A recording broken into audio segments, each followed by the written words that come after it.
नमस्कार साथियों, एक बार फिर आपका स्वागत है अपने YouTube channel JP inspire academy पर। आइए एक बार फिर हम शुरू करते हैं रीजनिंग की स्पेशल क्लास, जिसमें बहुत ही ज़्यादा मोस्ट क्वेश्चन कवर किए गए हैं। तो वीडियो को देखने से पहले चैनल को सब्सक्राइब कर लीजिए और वीडियो को लाइक कर दीजिए। देखिए शुरू करते हैं। पहला सवाल दिया गया है, रमेश एक परीक्षा में अपनी कक्षा में ऊपर से 16वें और नीचे से 21वें स्थान पर है। यदि केवल 21 छात्र परीक्षा में उत्तीर्ण हुए हों तो उसकी कक्षा में कितने छात्र अनुत्तीर्ण हुए हैं? 15 छात्र, 30 छात्र, 18 छात्र और 14 छात्र। बताना है कि अगर उसकी कक्षा में कुल 21 छात्र उत्तीर्ण हुए हैं तो अनुत्तीर्ण छात्रों की संख्या कितनी है, वो आपको बतानी है। देखो, सबसे पहले अगर हमें ये पता करना है कि परीक्षा में कितने छात्र अनुत्तीर्ण हुए हैं, तो सबसे पहले हमें ये पता करना होगा कि परीक्षा के अंदर छात्र कितने हैं। तो बोला गया है कि एक परीक्षा में रमेश का स्थान जो है वो ऊपर से 16 है। कितना है? 16 है। और नीचे से कितना है? 21 है। अगर एक ही व्यक्ति का स्थान दोनों साइड से दिया जाए तो आपको क्या करना है? अगर कुल संख्या ज्ञात करनी हो तो दोनों को जोड़ के 1 माइनस कर देना है। तो कितना हो जाएगा? 6 और 1 7, 2 और 1 3, 37 माइनस 1 कितने? 36। इसका मतलब है कि जो कक्षा में छात्रों की संख्या है वो कितनी है? 36 है। बोला गया 21 छात्र परीक्षा में उत्तीर्ण हुए हैं, तो अगर 36 में से 21 छात्र उत्तीर्ण हो गए तो कितने छात्र बच गए? 15 छात्र ऐसे बच गए जो अनुत्तीर्ण हैं। तो इसका राइट आंसर क्या होगा? Option number 1। तो उसकी कक्षा में जो छात्र अनुत्तीर्ण छात्रों की संख्या है वो 15 है। नेक्स्ट सवाल, कथन निष्कर्ष का सवाल दिया है कि कुछ एथलीट व्यवसायी हैं और सभी व्यवसायी अमीर हैं। निष्कर्ष दिए गए, कुछ एथलीट अमीर हैं, कोई भी एथलीट अमीर नहीं है। ऑप्शन दिए, ना तो निष्कर्ष 1 ना ही निष्कर्ष 2 अनुसरण करता है, ना निष्कर्ष 1 और निष्कर्ष 2 अनुसरण करते हैं, केवल 1 और केवल 2 अनुसरण करता है। बताना है इसमें आपको कि कौन सा विकल्प इसमें सही होगा। देखिए इसका डायग्राम बनाएंगे। बोले कुछ एथलीट क्या है? व्यवसायी हैं। तो जो एथलीट हैं और व्यवसायी हैं उनके बीच में रिलेशन किसका आएगा? सम का। कुछ एथलीट क्या है? व्यवसायी हैं, लेकिन सभी व्यवसायी क्या है? अमीर हैं।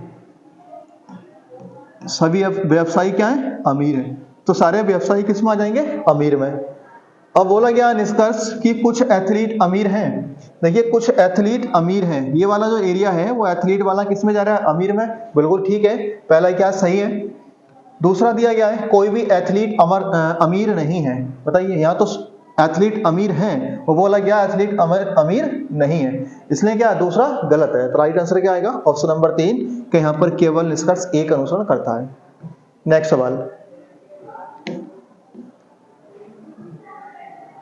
सवाल दिया गया है, G, M, P, V, G, Z और डी एक परिवार के 6 सदस्य हैं। जेड बी का पुत्र है, एम बी का भाई है और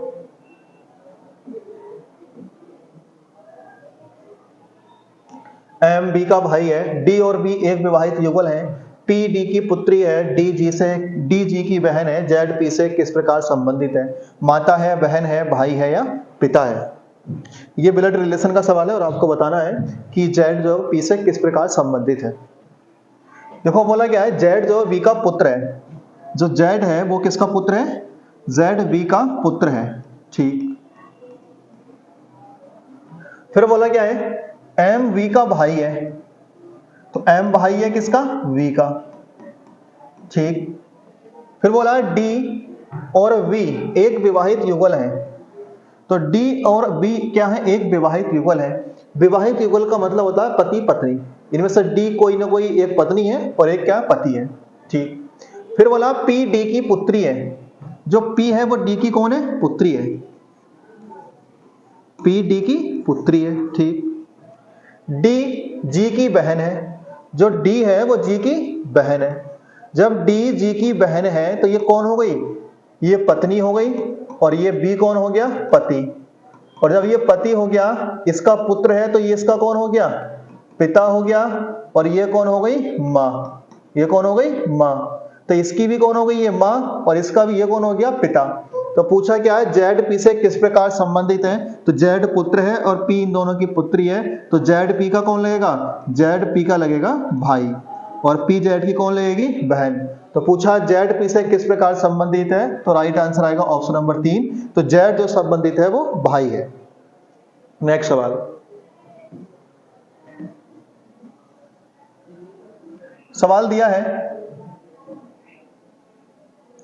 कि यदि प्लस का अर्थ है गुणा और गुणा का अर्थ है भाग और माइनस का अर्थ है जोड़ना और भाग का अर्थ है घटाना, तो निम्नलिखित समीकरण में से क्या उत्तर आएगा? 41 आएगा, 19 आएगा, 16 आएगा या 18 आएगा?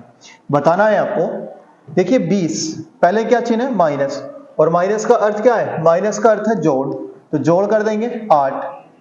गुणा का अर्थ है भाग, भाग लिख देंगे 4। भाग का अर्थ है घटाना, माइनस कर देंगे 3। और प्लस का अर्थ है गुणा, 2 कर देंगे। सबसे पहले क्या करते हैं? सबसे पहले भाग करते हैं। 20 प्लस 8/4 माइनस 3 की गुणा 2 में करेंगे तो 6, 4 दूनी कितने हो जाएंगे? 8। कितने होंगे? 8। तो 20 और 2 कितने हो जाएंगे? 20 और 2 हो जाएंगे 22, और 22 में से 6 जाएंगे तो कितने बचेंगे? 16। कितने बचेंगे? 16। तो राइट आंसर क्या आएगा? Option number C 16। तो इसके समीकरण का जो मान होगा वो 16 होगा। देखिए दोबारा लिख सकते हैं। 20 लिखा, माइनस का अर्थ क्या? माइनस का अर्थ है जोड़, फिर 8 आ गए, गुणा का अर्थ है भाग देना, तो भाग लिख दिया 4, और भाग का अर्थ है घटाना, माइनस हो गया, और प्लस का अर्थ है गुणा, तो गुणा कर देंगे। सबसे पहले भाग करते हैं फिर गुणा करते हैं, तो 8/4 हो जाएगा, यानी 2 मिलेगा यहाँ से, माइनस के 6, तो 20 तो 22 और माइनस 6 कितने मिल जाएंगे? 16। राइट आंसर क्या आएगा? Option number 3। नेक्स्ट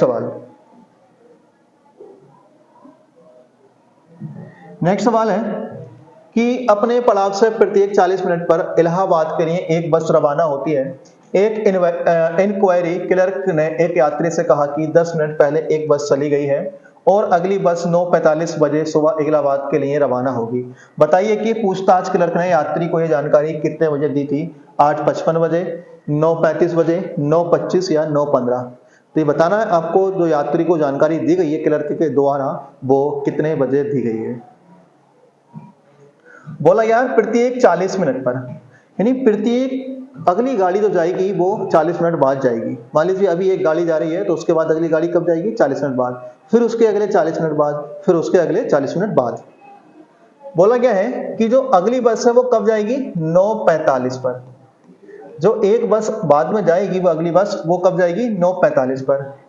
और जब 9:45 पर अगली बस जाएगी, और यहाँ बोला गया है कि प्रत्येक बस 40 मिनट के बाद जाती है, तो पहली बस इससे कब गई होगी? वो पहली बस गई होगी इससे 40 मिनट पहले। तो पहली बस कब गई होगी? 9:05 पर। कितने? 9:05 पर। अब लेकिन क्लर्क से जब पूछा गया तो वो बोला है कि बस जो 10 मिनट पहले गई है।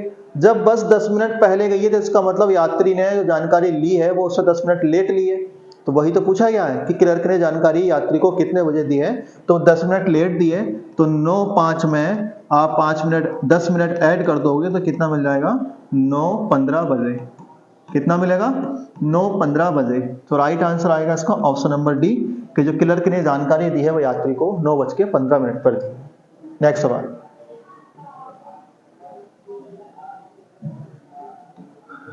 गिरिधर एक मंदिर में था और पश्चिम दिशा के सम्मुख था।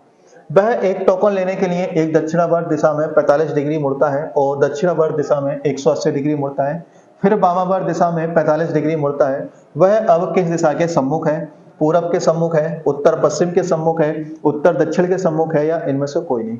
बताना है कि अब वह किस दिशा के सम्मुख है। एक मंदिर में मान लीजिए आपको डायरेक्शन का सवाल कोई भी दिया जाए, आपको इसी फॉर्मेट में करना है। उसका जो मुख था वो पश्चिम दिशा की ओर था, वो इधर था, ठीक। अब वो टोकन लेने के लिए दक्षिणावर्त दिशा में कितना मुड़ा है? 45 डिग्री। जो दक्षिणावर्त मुड़ा है यानी कि दक्षिण में मुड़ा है वो कितना मुड़ा है? 45, ठीक। फिर दक्षिणावर्त दिशा में 180 डिग्री, यानी उसी दिशा में कितना मुड़ा है? 180 डिग्री। कुल मिला के दक्षिणावर्त दिशा में कितना मुड़ गया? 5, 8, 4, 12 और 1 और 1 2, 225 डिग्री मुड़ गया। किधर? वो दक्षिणावर्त दिशा में। फिर बोला गया है वामावर्त दिशा में 45 डिग्री मुड़ता है। कितना मुड़ता है? 45 डिग्री। और जब 45 डिग्री वामावर्त दिशा में मुड़ेगा तो क्या मिलेगा, इस 45 डिग्री को आप माइनस कर देंगे 225 में से, और 225 में से जब 45 माइनस करेंगे तो कितना मिलेगा, 180 डिग्री। कितना मिल गया, 180 डिग्री। अब 180 डिग्री जो मिला है वो किधर को मिला है, दक्षिणावर्त दिशा में, क्योंकि दक्षिणावर्त ज्यादा है। तो डायरेक्शन के सवाल में आपको अगर ये कोण वाले सवाल दिए जाएं तो आपको घुमाना नहीं है सीधा, आपको यही फॉर्मेट अपनाना है।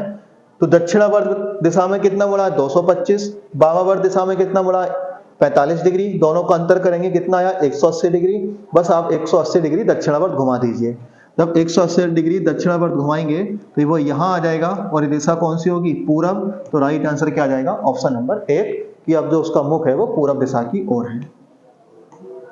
नेक्स्ट सवाल दिया गया है सवाल, यदि 1 जनवरी 2017 को बृहस्पतिवार था तो उसी वर्ष 31 मार्च को सप्ताह का कौन सा दिन था। शुक्रवार था, मंगलवार था, शनिवार था या रविवार था। क्या दिया गया है, 1 जनवरी 2017। अगर 1 जनवरी 2017 को क्या था, बृहस्पतिवार, ठीक, कि अगर 1 जनवरी 2017 को बृहस्पतिवार था तो उसी वर्ष 31 मार्च को क्या है, 31 मार्च को सप्ताह का, यानी 31 मार्च 2017 को सप्ताह का कौन सा दिन था, ये पूछा गया है। वर्ष समान है लेकिन माह क्या है, अलग है। तो पहले माह के वही दिन लेने जो शेष हैं और अगले माह के वो दिन लेने जो पूछे गए हैं। जनवरी में कितने दिन होते हैं, 31, तो 30 दिन शेष बच गए क्योंकि एक तो काउंट हो गया। फरवरी 2017 में 28 की होगी। मार्च पूछा 31, यहां से विषम दिन निकाल लेंगे, जोड़ के विषम दिन निकाल लो या यही डिवाइड कर लो। तो 7 चौक 28, 7 से डिवाइड करेंगे कितने मिल जाएंगे, 2, 7 चौक 28 0, और 7 चौक 28 3, 3 2 5। हमारे पास जो दिन मिल गए वो कितने मिल गए, 5 दिन। 5 दिन विषम दिनों की संख्या मिल गई। और जब 5 दिन मिल गए तो आप बृहस्पतिवार में 5 दिन ऐड कर दो, और जब बृहस्पतिवार में 5 दिन ऐड करोगे तो शुक्रवार, शनिवार, रविवार, सोमवार, क्या आ जाएगा, मंगलवार। तो यहाँ पर जो राइट आंसर आएगा इसका ऑप्शन नंबर बी आएगा, जो 31 मार्च 2017 को दिन होगा वो मंगलवार होगा। नेक्स्ट सवाल देखो, सवाल दिया गया है ये कि दिए गए विकल्पों में से उस संख्या का चयन कीजिए जो कि निम्नलिखित श्रृंखला में प्रश्न चिन्ह को प्रतिस्थापित करता है। 86, 74, 62, 54, क्वेश्चन मार्क 42 और 38। तो देखिए क्या लिखा है, 86, 74, 62, 54, क्वेश्चन मार्क 42 और 38। सबसे पहले क्या करेंगे, आप इसमें अंतर करेंगे। तो अंतर करें तो 6 में से 4 गया 2, माइनस 12, 4 में से 2 गया 2, माइनस 12। यहाँ देखें तो 12 में से 4 गया 8, और 6 में से 12 में से, ठीक है, यहाँ कितने बचेंगे, माइनस 8। तो इसका मतलब क्या, माइनस 12, माइनस 12, इस बार भी माइनस 8 कर दें तो 14 में से 8 गया 6, और कितने बचेंगे 4, यानी कि 46, और 46 में से माइनस 4 करेंगे 42, और 42 में से माइनस 4 करेंगे तो 38। तो यहाँ पर जो सीरीज चली है वो minus 12, minus 12, minus 8, minus 8, minus 4 और माइनस 4। तो राइट आंसर क्या आएगा, ऑप्शन नंबर बी आएगा 46। तो क्वेश्चन मार्क के स्थान पर जो संख्या आएगी वो 46 आएगी। नेक्स्ट सवाल, नेक्स्ट सवाल दिया है कि 5 वर्ष पहले पिता और पुत्र की आयु का अनुपात 7:2 था। 5 वर्ष बाद पिता और उसके पुत्र की आयु का अनुपात 9:4 होगा। कितने वर्ष बाद पिता की आयु उसके पुत्र की आयु की दोगुनी होगी। 12 वर्ष, 10 वर्ष, 19 वर्ष और 14 वर्ष। बताना है आपको कितने वर्ष बाद पिता की आयु पुत्र की आयु की दोगुनी होगी।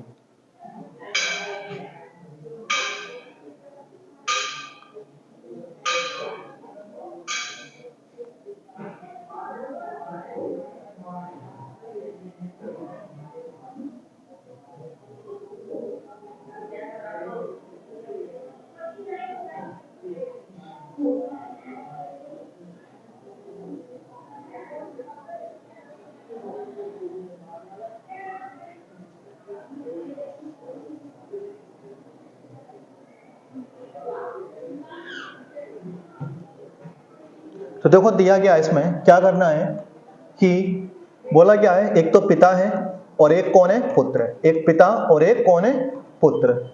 बोला गया पिता की आयु उसकी पुत्र की आयु का अनुपात 7:2 है। अगर ये 7x है तो ये कितना हो जाएगा, 2x। 5 वर्ष पहले का दिया है और पूछा कब का है, 5 वर्ष बाद का दिया है। तो 5 वर्ष पहले और 5 वर्ष बाद की आयु जब देखेंगे तो 5 वर्ष ऐड करेंगे तो वर्तमान आयु मिलेगी और 5 वर्ष और ऐड कर देंगे तो 5 वर्ष बाद की आयु मिल जाएगी। कुल मिला के 10 वर्ष ऐड करेंगे और ये अनुपात कितना हो जाएगा, ये अनुपात हो जाएगा 9:4। इसे कैलकुलेट करेंगे, 7 चौक 28x प्लस 40 बराबर 18x प्लस 90। तो 28 इधर आ जाएगा, माइनस का 18x हो जाएगा और ये बराबर हो जाएगा 90 और माइनस का 40। कितने बचेंगे, 10x बराबर 50 बचेंगे और 10 से कितनी बार जाएगा, 5 बार। तो x का मान कितना मिल गया, 5।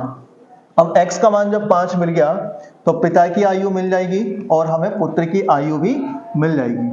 तो पुत्र की आयु और पिता की आयु निकालने के लिए देखेंगे कि पिता की आयु कितनी है, 7x और पुत्र की आयु कितनी है, 2x। अब जब हमने कैलकुलेट किया तो x का मान कितना आ गया, 5। तो 5 का मान यहां रखेंगे तो 7 × 5 हो जाएगा, कितना, 7 × 5 और ये कितना हो जाएगा, 2 × 5। तो 7 पंजे 35 और 2 पंजे 10। ये 5 वर्ष पहले की थी तो वर्तमान में निकालने के लिए 5 वर्ष ऐड कर देंगे तो कितनी मिल गई, 35 और 5 40 और ये कितनी मिल जाएगी, 15। अब बोला गया है कितने वर्ष बाद पिता की आयु पुत्र की आयु की दोगुनी हो जाएगी। तो देखिए अगर इसमें ऑप्शन से 12 रखें तो संख्या डिवाइड नहीं होगी, 10 रखें तो ऑप्शन से रख लेते हैं। तो 10 वर्ष बाद ये आयु कितनी हो जाएगी, 50 और वह कितना हो जाएगा, 15 और 10 25। तो 25 का दोगुना कितना हो जाएगा, 50। तो राइट आंसर क्या आएगा, ऑप्शन नंबर बी 2 यानी कि 10। तो 10 वर्ष बाद जो उसकी आयु अपने पुत्र की आयु की दोगुनी होगी। नेक्स्ट सवाल, नेक्स्ट सवाल दिया है कि एक ठोस घन की 2 निकटवर्ती सतहों को लाल रंग से तथा ठीक इनकी विपरीत सतहों को काले रंग से तथा शेष सतहों को हरे रंग से रंगा गया है। इसके बाद इसे काटकर 64 छोटे घनों में परिवर्तित कर दिया गया है।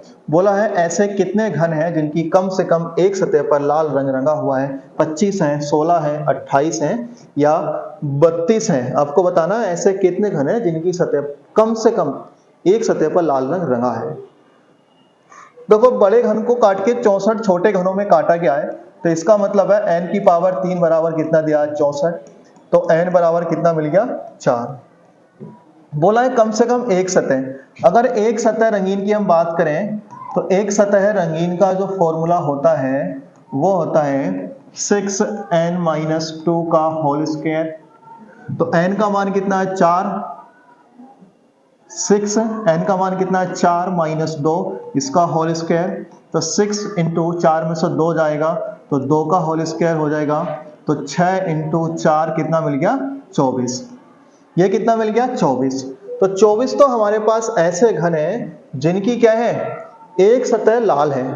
लेकिन बोला गया है कि कम से कम एक सतह लाल हो, ज्यादा से ज्यादा कितनी हो, लेकिन कम से कम एक सतह लाल हो। अगर कम से कम एक सतह लाल की बात करें तो यहाँ से 4 यानी कि जो एक सतह रंगीन का फॉर्मूला आ गया वो 6n-2 का होल स्क्वायर, 2 का वर्ग, कितने मिल गए हमें, 24। अब इसमें हमें वो घन भी काउंट करने हैं जिनकी 2 सतह रंगीन है। क्या है, 2 सतह रंगीन है। और हमें वो घन भी काउंट करने हैं जिनकी 3 सतह भी रंगीन है। अगर हम वो घन काउंट करेंगे तो इसमें क्या है, एक सतह वाले ये आ गए। अगर हम देखें 3 सतह वाले कितने होते हैं, 3 सतह वाले होते हैं 8। कितने होते हैं, 8। तो 24 + 8, तो 24 और 8 कितने हो गए, 32। तो 32 घन हमारे पास ऐसे हैं जिनकी कम से कम एक सतह रंगीन है। लेकिन इसमें 32 से ज्यादा कोई ऑप्शन नहीं दिया है क्योंकि इसमें 2 सतह वाले काउंट नहीं किए हैं। जब 2 सतह वाले काउंट नहीं किए हैं तो राइट आंसर क्या आएगा, ऑप्शन नंबर डी 32। तो ऐसे कितने घन है, वो 32 घन है। तो राइट आंसर आएगा ऑप्शन नंबर डी।